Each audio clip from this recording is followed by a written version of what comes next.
Oo, mga kaibigan, dito na naman po tayo ngayon. Gabi na naman. Pauwi na tayo dahil bumili na ako ng ulam. So ito, lakad. Umuwi sa accommodation. Tingnan nyo. Yan o. Yan.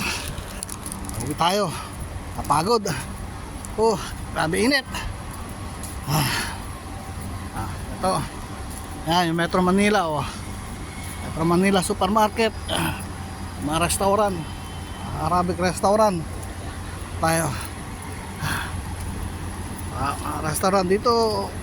Maraming mga restaurant sa tinitiran ko. Sa accommodation, puruan doon. Walang tindahan lang.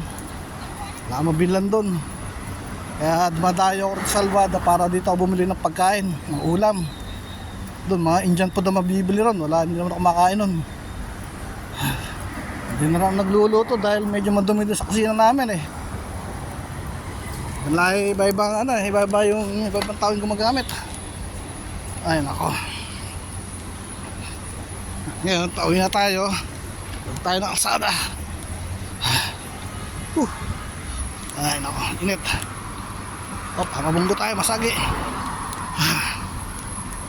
Kung init. May mga sakyan dito, ang dami oh. Ganda.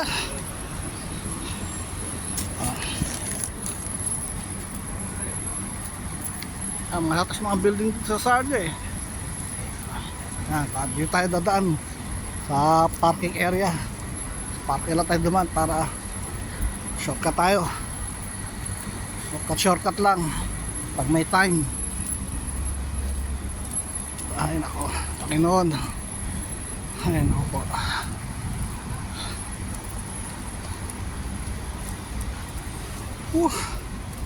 Tapos pag sa bahay magsasai pa tayo. Bale, madali lang naman magsai kasi rice cooker naman. Yung ulam lang yung binili ko. Pagsai, mga 20 minutes lang luto na yung ulam. Ay, luto na yung kanin. Sorry. Luto na yung kanin. 20 minutes lang. Tapos pahinga, tulog, bukas trabaho uli. Ay naku, buhay ng isang OFW nga naman. Ngayon, Diyos ko po. Grabe, pausta ako bukas lalaban naman bukas. Ay naku, ganun lang. Pero wala na akong inisip kundi sana makauwi kapag bakasyon. Sana matuloy ako sa December na makauwi para pagpahinga. Makita ko naman sila. Hindi nakita yung mga bata. Ay naku po, Panginoon. Ito, shortcut tayo rito ha. Sunda kayo sa akin ha. Sundan nyo lang ako.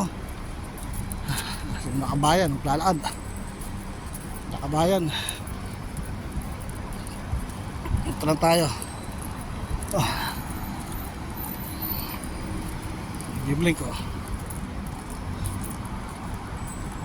Ay naku. Paano? Ito lang. Bukas ulit. Bye bye.